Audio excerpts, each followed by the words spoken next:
I promise that we will stick to economic matters. However, since I am a journalist, I cannot help but ask. The President of Ukraine, Volodymyr Zelensky, wrote an open letter. Not only did he propose direct talks,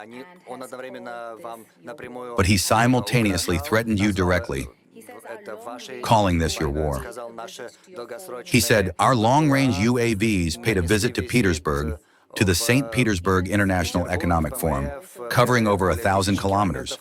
He says that this is your choice, that there is no real reason for this war.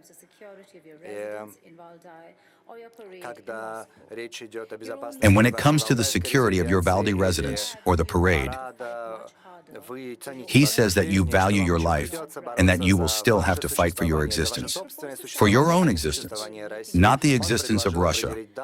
He proposed setting a date for your meeting. What is the first thing you can say in response to this? Well, as for the residence or the parade, that is not a personal matter of mine. Besides, they later provided us with information on the subject too, saying, we knew that you weren't there at the residence, and so on. Why they are doing this is a different question.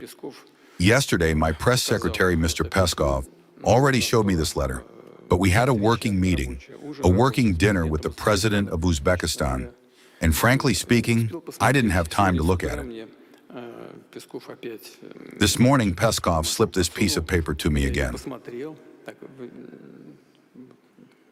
I glanced over it briefly, but nevertheless, there are a few things that caught my attention. First, he, the author of the letter, mentioned my age. Well, what can I say? Of course, everyone should think about age. But it seems to me that at my age, many other political figures carry out their duties as well. And some are even older than me. The main thing isn't age.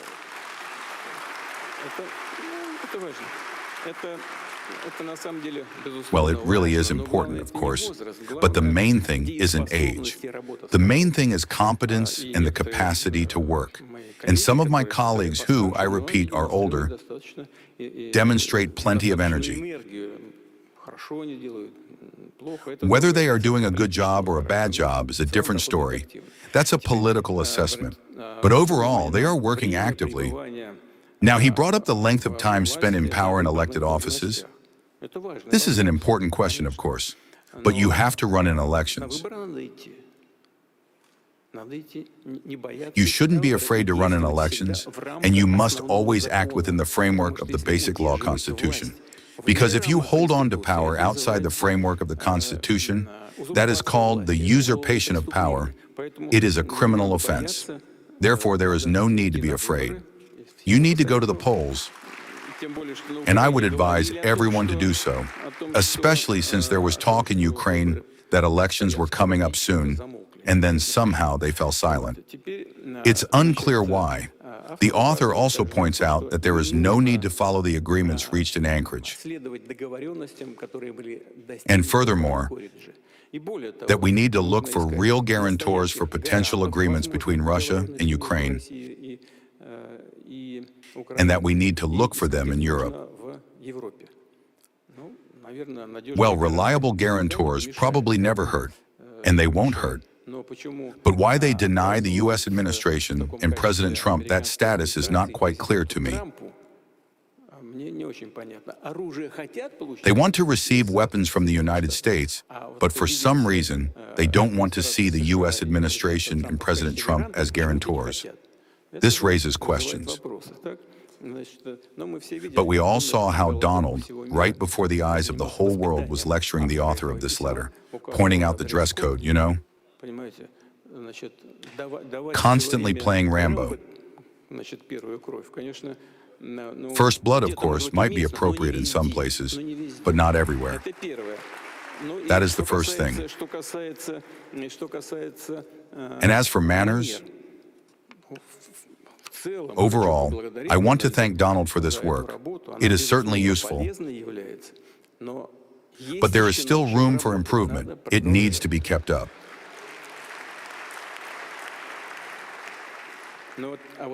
Well then, and now, And now about the main thing. About the main thing. Since the Ukrainian side felt it possible to give this aspect of our relations a public dimension,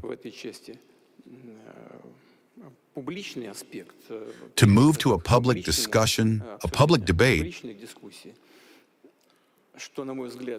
which in my view is not quite right or completely wrong, this gives me the opportunity and the right to talk about a few things that very few people know about or that nobody knows about at all yet. What is this about? And this is serious now, completely without irony, without any joking around. 3 weeks ago, a representative from our business circles called me and asked a question. He said, "Vladimir Vladimirovich." Well, in principle, I have known the man for a very long time. We don't have close contacts, but I trust him. He is a decent person. He called and said, "Vladimir Vladimirovich, I am being invited to Kiev." I said, "Well, please, go ahead. What do I have to do with it?" He said, "But I absolutely wanted to let you know about this, because it will almost certainly be about some matters related to the relations between the two countries." I told him, "Listen, I cannot send you in any capacity. This must be handled by serious, specially trained people from the Ministry of Foreign Affairs of Russia, the Ministry of Defense, and other services, just as it was during our negotiations in Istanbul. I cannot authorize you to do anything." He said, "Well, I just wanted to tell you that I'm being invited. I would go, listen, and then tell you what it was about." I said, "Please do. I can't forbid you. Go ahead." He went to Kiev and met with this gentleman, the author of this letter, at his residence. Not at Valdai. That's right. When he returned, I met with him. Stripping away all the fluff, the most important thing is this. Mr. Zelensky asked for a meeting. I said, "I have never refused, but meeting just to, as we say, beat around the bush or engage in empty talk. I know what that's like. I've been through it. I believe there is a reference there to the Minsk Agreements. We spent all night formulating those Minsk Agreements. And then it turned out, as we were told by the top officials of the Federal Republic of Germany and France, that it was just an empty story. The entire Minsk Agreements were dedicated to only one thing, buying time to rearm Ukraine. Well, why do we need agreements like that?" So I said, "I see no point in meeting. The only point for the Ukrainian side is to stop the advance of our armed forces, that is all. But we need agreements not for 6 months, not for 3 months, but for a long-term historical perspective. Let the specialists do their work, develop some solutions, and after that, we can meet, be present, as I said, at the signing of some documents, or even sign something ourselves. But first, a solution must be found. And here is the most important thing, and the audience will understand me, especially the Russian audience. This was, I believe, on May 21st, and on May 22nd, Ukrainian troops launched a horrific terrorist strike on a college dormitory in the Luhansk People's Republic, where children and teenagers were killed. This is a horrific crime. There wasn't a single military target there. There wasn't even a single military vehicle nearby. This time it was I who called this, let's call him, colleague who had gone to Kiev in the morning, and I asked him, "What is the meaning of this? They ask for a meeting and yet commit such horrific crimes as murdering children. What is the meaning of this?" He said, "I have no explanation. They are calling me again right now. I will talk to them, and then I will let you know. I will brief you." I said, "Well, please do." I haven't spoken to him since. And this letter you just mentioned, it really does contain elements of insolence. What is this? Is it a way of creating conditions for personal meetings and negotiations?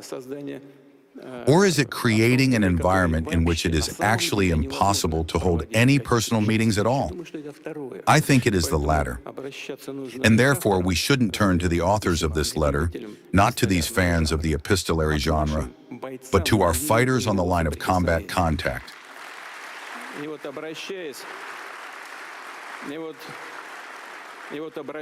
And turning to them, I want to say, comrade soldiers and sailors, comrade petty officers and warrant officers, comrade officers, admirals and generals, the entire country is watching you. The entire country is proud of you and relies on you. Give them hell, brothers.